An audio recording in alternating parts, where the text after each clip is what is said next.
हाँ तो प्यारे बच्चों, आप सभी का बहुत बहुत स्वागत है आपके अपने यूट्यूब चैनल मेजर टारगेट पर। तो प्यारे बच्चों, आज की इस क्लास में हम लोग क्लास 10 के साइंस यानी कि एसएसटी के हम ऐसे ऐसे ऑब्जर्व क्वेश्चंस का यहाँ पे क्वेश्चन पेपर लेके आए हुए हैं जो आपके आगामी बोर्ड एग्जाम 2026 के एग्जाम में 100% देखने को मिलेगा। तो जिस भी विद्यार्थी का एग्जाम यहाँ पे 2026 में देने वाले, तो इस क्वेश्चन पेपर को आप अच्छी तरीके से पढ़ लेते तो सामाजिक विज्ञान में काफ़ी सारे प्रश्न जो है ना इसी क्वेश्चन पेपर से आपको देखने को मिलेगा। और देख सकते हैं बच्चों, आपके क्वेश्चन पेपर में भी सेक्शन ए में आपको ऑब्जर्व टाइप प्रश्न मिलेंगे। 1 से लेकर 80 तक ऑब्जर्व टाइप प्रश्न मिलेंगे, जिनमें से आपको किन्हीं 40% का उत्तर देना है। ठीक है, तो चलिए पर बच्चों एक एक क्वेश्चन का आंसर बतलाते हुए चलते हैं और एक एक क्वेश्चन को पढ़ते हुए चलिए। और जिस भी क्वेश्चन का आंसर अगर आपको पता है तो उसका जवाब आप हमें कमेंट सेक्शन में जाके कमेंट जरूर कीजिएगा, भेजिएगा पर बच्चों ना। तो देखिए पर बच्चों, पहला प्रश्न आपको ये बताना है, ध्यान से देखिएगा कि भारत में राष्ट्रीय आय की गणना जो है ना किसके द्वारा की जाती है। आपके एग्जाम 2026 के लिए बहुत इंपॉर्टेंट है प्यारे बच्चों, ये एक वायरल क्वेश्चन पेपर के रूप में आप समझ सकते हैं। तो भारत में राष्ट्रीय आय की गणना किसके द्वारा की जाती है, तो सी एस मतलब क्या, जिसको हम लोग क्या कहते हैं प्यारे बच्चों, CSO कहते हैं ना, केंद्रीय सांख्यिकी कार्यालय, यानी कि सेंट्रल सर्टिफिकेट ऑफिस कहते हैं ना। अब चलिए प्यारे बच्चों देखते हैं यहाँ पे नेक्स्ट क्वेश्चन, यहाँ पे आप सभी को बतलाना है, देखिएगा ध्यान से कि बोल्शेविक दल का नया नाम बदलकर साम्यवादी दल किसने किया। काफ़ी इंपॉर्टेंट आपके एग्जाम 2026 के लिए ना। तो बताइए पर बच्चों, तो इसका आंसर हो जाएगा, देख सकते हैं ऑप्शन नंबर ए हो जाएगा, लेनिन ने ऑप्शन नंबर ए से राइट आंसर। पहले बच्चों आपको ये बताना है कि बंगला विभाजन को कब रद्द किया गया था ना, पूछा गया है। तो बंगाल के विभाजन को रद्द जो है ना पर बच्चों 1911 में किया गया था, option number D is right answer. अब चलिए पर बच्चों देखते हैं यहाँ पे नेक्स्ट क्वेश्चन की तरफ बढ़ चलते हैं। यहाँ पे आप सभी को बताना है, देखिएगा कि लाला हरदयाल ने निम्न में से किसकी स्थापना की थी प्यारे बच्चों। तो लाला हरदयाल ने, आप सभी को पता ना होना चाहिए, ये किसकी स्थापना की थी। तो प्यारे बाबू ये जो है ना, देखिएगा होम रूल लीग की स्थापना की थी ना। ऑप्शन नंबर यहाँ पे अगर देखा जाए, लाला हरदयाल ने किसकी स्थापना की थी प्यारे बच्चों, बताइए। तो गदर पार्टी की स्थापना की थी, सॉरी बच्चों, ऑप्शन नंबर भी राइट आंसर हो जाएगा ना। अब देखिए बच्चों नेक्स्ट क्वेश्चन यहाँ पे अगर देखा जाए, क्या कह रहे हैं आपको बताना है कि भारत सरकार अधिनियम 1919 को किस अन्य नाम से भी जाना जाता है, बताइए। 1919 को हम लोग भारत सरकार का अधिनियम जो है, इसको हम लोग कौन सा नाम से जानते हैं पर बच्चों, तो इसको अच्छी तरीके से याद कर लीजिए पर बच्चों। इसको हम लोग किसके नाम से जानते हैं, देखिएगा कि यहाँ पे ऑप्शन नंबर ए में आपका दिया हुआ है मोन्टिग, उसके बाद यहाँ पे चेम्सफोर्ड सुधार, इसके नाम से जानते हैं ना। यहाँ पे ऑप्शन नंबर ए इसका राइट आंसर हो जाएगा। अब देखिए बाबू नेक्स्ट क्वेश्चन यहाँ पे ध्यान से देखिएगा, आप सभी को बताना है क्या करा है कि अखिल भारतीय मुस्लिम लीग की स्थापना किसने की थी। 2026 के लिए बहुत इंपॉर्टेंट है प्यारे बाबू ना। तो इसकी जो स्थापना की थी नवाब समीउल खान ने की थी, जो कि यहाँ पे ऑप्शन नंबर सी इसका राइट आंसर हो जाएगा। अब आइए बाबू देखते हैं यहाँ पे नेक्स्ट क्वेश्चन, आपको ये बताना है, ध्यान से देखिएगा, 7वां प्रश्न आपको बताना है कि दक्षिण वियतनाम में वायुद्रोही की सरकार निम्न में से किसकी समर्थन थी। तो पैरचो फ्रांस की समर्थन में थी जो कि यहाँ पे ऑप्शन नंबर सी इस राइट आंसर हो जाएगा। आप सभी को यहाँ पे बताना है कि रूस में कृषि दासता को किसने समाप्त किया, नहीं बताना है। तो किसने समाप्त किया था पैरचो, आप सभी को याद होना चाहिए। देखिएगा यहाँ पे जार अलेक्जेंडर द्वितीय ने समाप्त की थी ना, option number B is right answer. अब चलिए पर बच्चों देखते हैं यहाँ पे नेक्स्ट क्वेश्चन की तरफ बढ़ चलते हैं। यहाँ पे अगर देखा जाए, यहाँ पे क्या करा है कि गुजरात का कच्छ प्रदेश किस भूकंपीय जोन में आता है, ठीक है। तो पर बच्चों इसका सही उत्तर हो जाएगा, देखिएगा यहाँ पे 10 नंबर का जो सही उत्तर हो जाएगा ना, सही और सटीक आंसर इसका हो जाएगा, देखिएगा जोन 5 में आता है, डी वाला ऑप्शन इसका राइट आंसर हो जाएगा। यहाँ पे आपको बताना है कि किस नदी को बंगाल का शोक कहा जाता है ना। एक तो आप सभी को पता है कि बिहार का शोक किसे कहा जाता है, पर जो कोसी नदी को। अब यहाँ पे पूछा गया है कि बंगाल का शोक किसे कहा जाता है ना। बहुत विद्यार्थी यहाँ पे गलती कर दे, तो गलती आपको बिल्कुल भी नहीं करना है पर बच्चों ना। देखिए दामोदर जो गुप्त नदी है ना, इसी को हम लोग बंगाल का शोक कहते हैं, और बिहार का शोक हम लोग कोसी नदी को कहते हैं बच्चों। अब देखते हैं बाबू नेक्स्ट क्वेश्चन, यहाँ पे आपको बताना है कि भारत की सबसे बड़ी कृत्रिम झील कौन सा है बच्चों, ये ना पूछा गया है। तो देखिएगा पंत सागर, जो कि यहाँ पे ऑप्शन नंबर बी में आपका दिया हुआ है। यहाँ पे आपको बताना है कि आसवान बांध किस नदी पर बना है बच्चों। तो ये बांध जो है ना बच्चों, कौन सा नदी पे बनाए ना, पूछा गया है। तो नील नदी पे बना है, जो कि यहाँ पे ए वाला ऑप्शन इसका राइट आंसर हो जाएगा। अब देखिए बच्चों, आपको ये बताना है कि 2011 में जनसंख्या की दृष्टि से भारत का विश्व में कौन सा स्थान था 2011 की जनगणना के अनुसार बच्चों। तो उस समय विश्व में जो है बच्चों ये दूसरा स्थान में था, लेकिन अभी अभी अगर बात किया जाए तो प्रथम स्थान पे भारत ही आता है ना। अब देखते हैं यहाँ पे आपको ये बताना है कि भारत की जल डमरू मध्य द्वारा श्रीलंका से पृथक होता है बच्चों। तो देखिए इसका जो सही उत्तर हो जाएगा बच्चों, देख सकते हैं ऑप्शन नंबर ए यानी कि पाक जलमंडल जल क्या है कि डमरू मध्य, ऑप्शन नंबर ए इसका राइट आंसर हो जाएगा। अब देखिए बच्चों नेक्स्ट क्वेश्चन यहाँ पे आप सभी को बताना है क्या करा है कि गंगा मैदान की पुरानी जलोढ़ मृदा क्या कहलाती है, तो क्या कहती है बच्चों आप सभी को पता होना चाहिए। बताइए बच्चों, तो भांगर कहते हैं, जो कि यहाँ पे ऑप्शन नंबर बी इसका राइट आंसर हो जाएगा। अब आइए बाबू देखते हैं यहाँ पे नेक्स्ट क्वेश्चन आप सभी को बताना है कि निम्नलिखित में से कौन जर्मन चांसलर था, तो जर्मन के चांसलर इनमें से कौन थे बच्चों, तो याद नहीं है तो इसको अच्छी तरीके से याद कर लीजिए सब संपूर्ण विद्यार्थी, बिस्मार्क, जो कि option number C right answer हो जाएगा। यहाँ पे आपसे बताना है कि नेपल्स की क्रांति कब हुई थी ना, पूछा गया है। तो ये जो नेपल्स जी की जो क्रांति हुई थी ना प्यारे बच्चों 1821 में हुई थी, जो कि यहाँ पे बी वाला ऑप्शन इसका राइट आंसर हो जाएगा। अब आइए बाबू देखते हैं यहाँ पे नेक्स्ट क्वेश्चन, संपूर्ण विद्यार्थी को बताना है कि वैज्ञानिक साम्यवाद का जनक किसे कहा जाता है ना। वैज्ञानिक साम्यवाद का जनक पूछा गया बच्चों, तो वैज्ञानिक साम्यवाद का जनक कार्ल मार्क्स को कहा जाता है, बी वाला ऑप्शन इसका राइट आंसर हो जाएगा। अब देखिए बाबू अगला प्रश्न आपको बताना है कि निम्न में से किन्हें कैसर हिंद की उपाधि दी गई थी बच्चों, तो देखिए बच्चों किसे दी गई थी, तो महात्मा गांधी जी को दी गई थी, ऑप्शन और भी राइट आंसर हो जाएगा। अब आइए बाबू देखते हैं यहाँ पे नेक्स्ट क्वेश्चन आपको बताना है कि निम्न में से किस आंदोलन की शुरुआत दांडी मार्च से हुई थी ना, दांडी मार्च से शुरू हुई थी, किस आंदोलन की शुरुआत बच्चों, तो यहाँ पे देखिएगा ऑप्शन नंबर ए में आपका दिया बच्चों 21 का, देखिएगा ए सविनय अवज्ञा आंदोलन हो जाएगा ना, ए वाला ऑप्शन इसका राइट आंसर हो जाएगा बच्चों। अब आइए बच्चों देखते हैं यहाँ पे आपको बताना है कि अमृत बाजार पत्रिका किस भाषण का समाचार पत्र है बच्चों, ये ना पूछा गया है। तो ये बच्चों गुजराती भाषा का क्या समाचार पत्र है ना, बंगाली भाषा का समाचार पत्र बच्चों अमृत बाजार पत्रिका।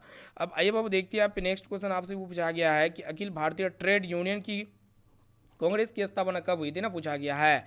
तो फिर बच्चों कब हुई थी, 1920 में हुई थी, option number D right answer हो जाएगा, डी वाला ऑप्शन बिल्कुल ही सही उत्तर हो जाएगा प्यारे बच्चों। अब देखते हैं यहाँ पे नेक्स्ट क्वेश्चन आपको बताना है कि सोवियत संघ का विघटन कब हुआ था प्यारे बच्चों, तो कब हुआ था प्यारे बच्चों, अगर याद नहीं तो याद कर लीजिएगा 1991 में हुआ था, जो कि यहाँ पे बी वाला ऑप्शन इसका राइट आंसर हो जाएगा। अब आइए प्यारे बच्चों देखते हैं यहाँ पे आपको बताना है कि सरिस्का वन्य जीव अभ्यारण्य कहाँ पे स्थित है ना, तो ये अभ्यारण्य जो है ना प्यारे बच्चों कहाँ पे स्थित है, तो देखिए ऑप्शन अगर सभी को देखिएगा तो ऑप्शन को देखने के बाद यहाँ पे राजस्थान राज्य में स्थित है बच्चों ना, सरिस्का वन्य जीव। यहाँ पे आपको बताना है कि कैगा परमाणु विद्युत संयंत्र कहाँ पे स्थित है, 2026 के लिए ये सभी क्वेश्चंस बहुत इंपॉर्टेंट है, तो याद करते हुए चलिए बच्चों कर्नाटक में स्थित है, जो कि बी वाला ऑप्शन इसका राइट आंसर हो जाएगा ना। अब आइए बाबू देखिए आपको बताना है कि भारत में सार्वजनिक क्षेत्र के कितने तेल परिष्करण केंद्र कर रहे हैं बच्चों, कार्य कर रहे हैं, तो इसका सही उत्तर हो जाएगा 23 बच्चों, जो कि ऑप्शन नंबर सी में आपका दिया हुआ। यहाँ पे आपको बताना है कि ब्रह्मपुत्र नदी तिब्बत में किस नाम से जाना जाता है ना, पूछा गया है। तो इसको हम लोग जो है बच्चों किस नाम से जानते हैं, तो सांगबो नदी के नाम से जानते हैं ना, ऑप्शन नंबर बी इसका सही उत्तर हो जाएगा। अब आइए बाबू देखते हैं यहाँ पे नेक्स्ट क्वेश्चन की तरफ बढ़ चलते हैं। संपूर्ण विद्यार्थी देखिए आपको बताना है कि भारत की सबसे पुरानी तेल शोधक इकाई कौन सी है ना, तो यहाँ पे अगर बात किया जाए तो देखिएगा डिब्रूगढ़ है बच्चों, जो कि यहाँ पे option number C right answer हो जाएगा। यहाँ पे देखिए आपको बताना है कि निम्नलिखित में से कौन रोपण फसल है बच्चों, रोपण फसल यहाँ पे पूछा गया है ना, तो चाय हो गया, रबर हो गया, गन्ना, इनमें से रोपण फसल अगर बात किया जाए तो सभी हो जाएगा बच्चों, जो कि option number D is right answer, ठीक है ना। चलिए बच्चों देखते हैं यहाँ पे नेक्स्ट क्वेश्चन की तरफ बढ़ चलते हैं। आप जो है ना वीडियो को शुरू से लेकर आखिर तक जरूर देखिए बच्चों, जो विद्यार्थी नए हैं चैनल पर, नए चैनल को सब्सक्राइब कर लीजिए।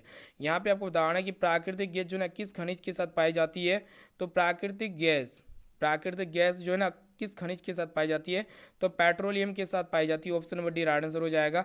यहाँ पे आपको बताना है कि बिहार में जीवन यापन का मुख्य स्रोत क्या है बच्चों, तो कृषि है, जो कि यहाँ पे ए वाला ऑप्शन इसका सही उत्तर हो जाएगा ना, कृषि ना होगा जी, जीवन यापन का बिहार में एग्रीकल्चर है बच्चों। देखते हैं यहाँ पे नेक्स्ट क्वेश्चन, ध्यान से देखिएगा।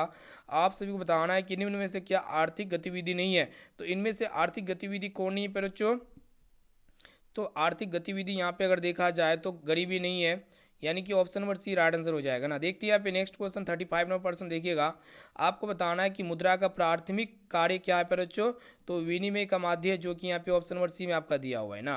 अब आइए बाबू देखते हैं यहाँ पे नेक्स्ट क्वेश्चन, आपसे भी बताना है कि निम्न में से कौन दीर्घकालीन ऋण प्रदान करता है, तो भूमि विकास बैंक दीर्घकालीन ऋण प्रदान करता है ना, भूमि विकास बैंक ही ना प्रदान करता है बच्चों, आप सभी को पता होना चाहिए। देखते हैं यहाँ पे नेक्स्ट क्वेश्चन की तरफ बढ़ चलते हैं। यहाँ पे आपसे बताना है, ध्यान से देखिएगा बच्चों क्या करा है कि निम्न में से क्या गैर आर्थिक आधारभूत संरचना का अंग है ना पूछा गया है, तो गैर आर्थिक आधारभूत संरचना का अंग जो है बच्चों कौन सी है, तो इसका राइट आंसर हो जाएगा बच्चों एजुकेशन, यानी कि शिक्षा, option number B right answer हो जाएगा, बी वाला ऑप्शन राइट आंसर।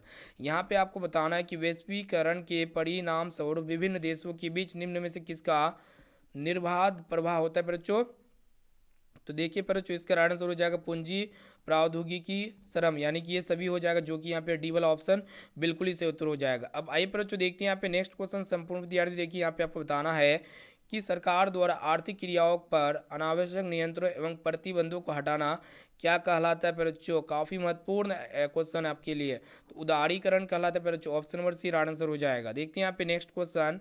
यहाँ पे देखिए बच्चों आपको बताना है कि वस्तु या सेवा का मूल्य या क्षतिपूर्ति राशि 1 करोड़ से अधिक होने पर उपभोक्ता शिकायत कहाँ कर सकता है बच्चों, कहाँ पे दर्ज कर सकता है शिकायत उपभोक्ता? तो देखिए बच्चों राष्ट्रीय आयोग में कर सकता है, जो कि यहाँ पे option number C right answer हो जाएगा। यहाँ पे आपको बताना है कि सर्वोत्तम कोयले का प्रकार कौन सा होता है बच्चों, एंथ्रासाइड होता है, और सबसे घटिया किस्म का कोयला कौन सा होता है बच्चों, पीट होता है।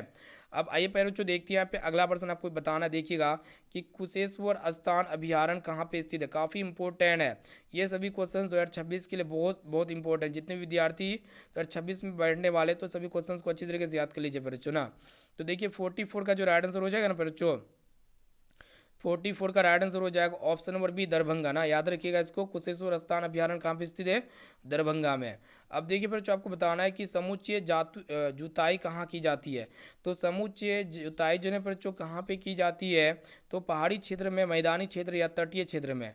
तो बच्चों यहाँ पे 43 का जो सही और सटीक आंसर हो जाएगा ना, पहाड़ी क्षेत्र हो जाएगा, option number C right answer हो जाएगा। यहाँ पे आपको बताना है कि जोहान्सबर्ग ने कौन सा पृथ्वी सम्मेलन आयोजित किया था बच्चों। तो जोहान्सबर्ग ने जो है ना कौन सा पृथ्वी सम्मेलन आयोजित किया था, तो द्वितीय, जो कि यहाँ पे ऑप्शन नंबर बी में आपका दिया, बी वाला ऑप्शन इसका राइट आंसर हो जाएगा ना। सभी क्वेश्चंस को याद कर लीजिए बच्चों। आपको ये बताना है कि मूंगफली जो है ना किस प्रकार की फसल है ना, पूछा गया है। तो मूंगफली जो है ये किस प्रकार की फसल है प्यारे बच्चों, तो याद कर लीजिए खरीफ फसल है, जो कि यहाँ पे ऑप्शन नंबर बी में आपका दिया हुआ है। यहाँ पे आपको बताना है कि सब्जी उत्पादन में बिहार का कौन सा स्थान है, यानी कि कौन सा स्थान में आते हैं प्यारे बच्चों सब्जी उत्पादन में, ठीक है। तो ये 3rd स्थान पे आते हैं, यानी कि तृतीय स्थान पे आते हैं। ऑप्शन नंबर सी इसका राइट आंसर हो जाएगा प्यारे बच्चों। देखते हैं यहाँ पे नेक्स्ट क्वेश्चन।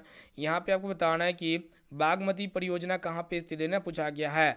तो ये परियोजना जो है प्यारे बच्चों सीतामढ़ी में स्थित है, जो कि यहाँ पे ए ऑप्शन में दिया हुआ है। यहाँ पे आपको बताना है कि 2021 की जनगणना के अनुसार बिहार के किस जिले का जनसंख्या घनत्व सबसे अधिक था ना, सबसे अधिक पूछा गया बच्चों ना 2011 की जनगणना के अनुसार। पटना ना होगा बच्चों, या शिवहर हो जाएगा, शिवहर हो जाएगा बच्चों, ऑप्शन नंबर ए इसका राइट आंसर हो जाएगा ना। अब देखते हैं बच्चों नेक्स्ट क्वेश्चन की तरफ बढ़ चलते हैं। यहाँ पे आपको बताना है कि राज्यपाल की नियुक्ति कौन करता है बच्चों। तो राज्यपाल की नियुक्ति प्रधानमंत्री करता है, जो कि देख सकते हैं बच्चों ऑप्शन नंबर नहीं, राष्ट्रपति करता है बच्चों, याद रखिएगा राष्ट्रपति। देखते हैं यहाँ पे नेक्स्ट क्वेश्चन आपको बताना है कि लोक जनशक्ति पार्टी का गठन किसने किया है ना, पूछा गया है। तो रामविलास पासवान ने किया था बच्चों, ऑप्शन नंबर ए इसका सही उत्तर हो जाएगा। सभी क्वेश्चंस को अच्छी तरीके से याद कर लीजिए ना बच्चों। यहाँ पे हम 1 से 50 तक ऑब्जर्व क्वेश्चन रैंक देते हैं। उसके बाद यहाँ पे अगर आप अगला पढ़ना चाहते हो तो हम यहाँ पे नेक्स्ट क्लास में पढ़ा देंगे बच्चों। और जो विद्यार्थी अभी तक वीडियो को लाइक वगैरह नहीं किए तो फटाफट से वीडियो को लाइक कीजिए बच्चों। चैनल पर नया है तो चैनल को सब्सक्राइब कर लीजिए, ठीक है। और इस वीडियो को अपने दोस्तों में जरूर शेयर कीजिएगा बच्चों। और जो विद्यार्थी चैनल पर नए तो चैनल को सब्सक्राइब कर लेना है, ठीक है। तो बच्चों फिर मिलेंगे इसी प्रकार नेक्स्ट क्वेश्चन पेपर के साथ, जो 2026 के एग्जाम में 100% पूछे जाएंगे, वैसे क्वेश्चंस को हम पढ़ाएंगे बच्चों। इधर उधर का फालतू क्वेश्चंस को हम नहीं पढ़ाएंगे, ठीक है। तो बच्चों थैंक यू।